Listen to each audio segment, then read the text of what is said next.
Pemirsa, Indonesia patut berbangga, pertanggal 1 Mei 2019, Indonesia didaulat menjadi pemimpin Dewan Keamanan PBB selama 1 bulan.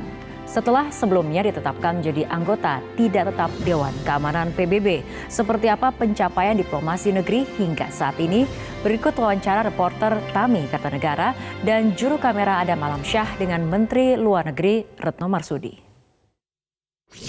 1 Mei 2019 Indonesia didaulat menjadi Presiden Dewan Keamanan PBB. Dan bagaimana persiapan Indonesia menjadi Presiden Dewan Keamanan PBB dan apa saja yang akan dilakukan? Saya sudah bersama dengan Menteri Luar Negeri Retno Marsudi. Ibu, apa kabar? Baik, alhamdulillah. Apa kabar? Sehat ya? Sehat-sehat, baik-baik.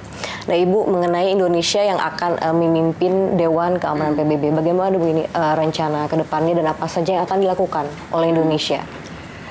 Jadi selama 2 tahun ini, jadi mulai 1 Januari 2019 sampai 31 Desember 2020, Indonesia kan duduk sebagai anggota tidak tetap Dewan Keamanan PBB. Nah, bulan Mei ini adalah bulan yang lebih istimewa. Kalau 2 tahun ini istimewa dalam artian kita mendapatkan kepercayaan dunia, dipilih setelah melewati satu proses yang sangat panjang, lobby intensif selama mungkin kurang lebih 3 tahun, akhirnya kita bisa duduk di dalam Dewan Keamanan PBB. Untuk bulan Mei ini selama 1 bulan penuh, Indonesia akan memegang presidensi Dewan Keamanan PBB. Saya sebentar lagi akan terbang ke New York untuk memimpin open debate, high level open debate mengenai masalah peacekeeping operation di dalam Dewan Keamanan PBB. Tema dari presidensi kita selama bulan Mei adalah investing in peace. Jadi berinvestasi di dalam perdamaian. Bulan Mei ini adalah mengenai masalah peacekeeping operation. Dari sisi keamanannya, dari sisi pengembangan kapasitasnya, dan sebagainya. Kenapa kita pilih PKO? Karena perannya di dalam memelihara perdamaian, menciptakan perdamaian cukup besar, dan kita juga dikenal sebagai negara ke-8 terbesar penyumbang peacekeepers dari 124 negara.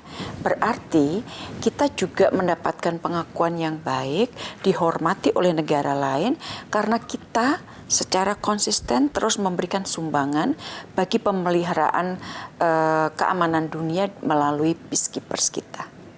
Dan Indonesia juga kan Bu dikenal selama ini selalu aktif di isu-isu kemanusiaan dan juga konsisten untuk berjuang bersama Palestina. Apakah nanti isu Palestina juga akan diangkat Ibu di? Jadi kalau secara secara komprehensif dapat saya sampaikan. Jadi open debate pertama mengenai masalah PKO itu tanggal 7.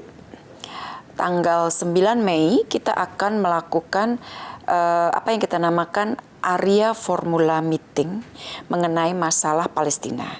Maksudnya apa? Jadi area formula itu tidak di dalam mainstreamnya Dewan Keamanan, tetapi kita melakukan kegiatan di sampingnya DK, di pinggirannya DK, mengundang semua negara anggota PBB untuk bicara mengenai masalah Palestina.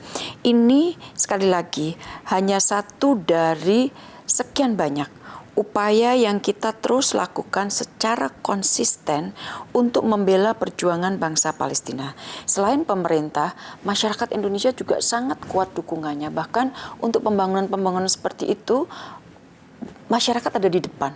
NGO-NGO ada di depan, kita bersama-sama bekerja sama untuk memberikan bantuan kepada Palestina. Lalu apakah Presiden memberikan pesan khusus? Presiden memberikan arahan. Maksimalkan kepemimpinan Indonesia di Dewan Keamanan PBB, dan Presiden juga mengatakan bahwa gunakan kepemimpinan Indonesia untuk lebih banyak kita berinvestasi di dalam perdamaian dunia. Nah, lalu bagaimana dengan apresiasi negara lain terhadap Indonesia yang sekarang menjadi Presiden Dewan Keamanan PBB, Bu? Waktu saya ketemu dengan beberapa menteri luar negeri di Doha terakhir dalam dalam rangka pertemuan SED, setiap kali mereka ketemu, mereka selalu bilang gini, karena kita ketemu tanggal 1 Mei ya, dia bilang, Retno, hari ini ya kamu mulai ya. Terus kalau mereka kadang-kadang guyon, titip nasib lah, karena banyak sekali isu kan yang akan bergulir di situ. Terus mereka bilang, aduh pastinya kamu akan kerja keras nih ya selama 1 bulan ini. Jadi mereka satu sekali lagi ya mengakui mengenai kepemimpinan Indonesia, tapi juga mereka tahu bahwa 1 bulan ini kita harus kerja keras sekali di Dewan Keamanan PBB. Dari sekian banyak pengalaman kunjungan kerja ke luar negeri Ibu, apakah ada pengalaman yang tidak bisa dilupakan oleh Ibu Menteri?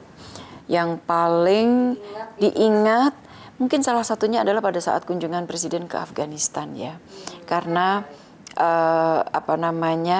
situasinya sangat khusus, dan pada saat itu sebelum itu kan waktu Presiden ke Afghanistan itu merupakan satu rangkaian kunjungan ke beberapa negara, ke Pakistan, ke India, ke Bangladesh, kemudian ke Afghanistan.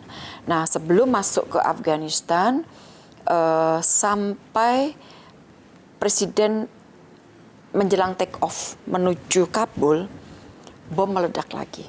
Jadi beberapa hari sebelumnya bom meledak, sampai Presiden akan take off pun masih ada serangan bom di Kabul.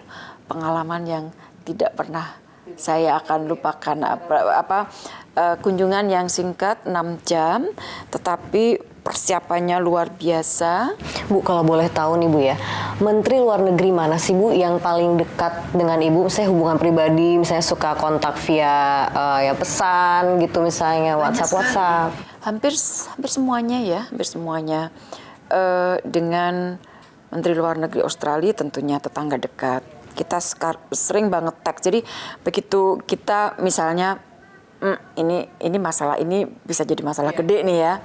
Itu tergantung. Maurice, kebetulan perempuan kan, mantan Menteri Pertahanan Australia, ngeteks dulu atau saya ngeteks dulu. Maurice, ini kemungkinan akan jadi masalah, kita harus cepat selesaikan. Dan itu benar-benar sangat membantu. Dengan Malaysia, dengan Singapura, dengan semua, tentunya dengan semua Menteri Luar Negeri ASEAN, dekat sekali karena kita udah merasa seperti satu keluarga. Dengan negara tetangga, dengan New Zealand, dengan Australia, dengan PNG saya cukup dekat sekali, dengan Timor Leste, teks dengan Arab Saudi, dan juga dengan negara-negara yang ada di Eropa, dengan Belanda, dengan UE, dengan Kanada, hampir semuanya sih. Korea sesama perempuan juga. Jadi it's okay. Presiden Jokowi dikenal seringkali belusukan ya Bu ya, dimanapun kapanpun. Nah, jika kunjungan luar negeri, apakah Presiden sering mengajak Ibu belusukan nggak sih Bu, misalnya ke pasar atau ke tempat-tempat yang dekat dengan warga? Terakhir itu saya ingat di Malaysia, di Singapura. Di Singapura ada kunjungan ke Singapura, terus tiba-tiba Presiden mengatakan saya ingin pergi ke salah satu restoran Indonesia di Singapura.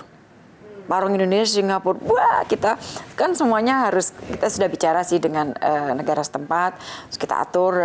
Terus Presiden ke warung tersebut, terus kan di situ memang banyak orang Indonesia dan itu langganan orang-orang Indonesia. Jadi hal-hal kayak gitu terjadi pada saat Presiden melakukan kunjungan ke luar negeri. Satu lagi, next goals Bu, setelah menjadi Presiden Dewan Keamanan PBB, apalagi Bu yang akan dilakukan Indonesia kita di sekarang sedang dunia? Mencalonkan diri sebagai anggota Dewan Hak Asasi Manusia PBB. Ini lobby sedang kita gencarkan, jadi memang pemilihan akan dilakukan di New York, tetapi Dewan HAM PBB kan sekretariatnya ada di Jenewa. Terima kasih Bu Retno atas waktunya. Itu dia tadi wawancara saya dengan Menteri Luar Negeri Retno Marsudi. Semoga Indonesia tetap dipandang dunia menjadi negara yang semakin berjuang untuk perdamaian dunia. Dari Jakarta, Tami Kartanegara, Adam Alamsyah, Metro TV. Pemirsa, Presiden Joko Widodo selalu terhibur ketika bertemu warga saat melakukan kunjungan kerja. Informasi selengkapnya akan kami hadirkan sesaat lagi hanya di President's Corner.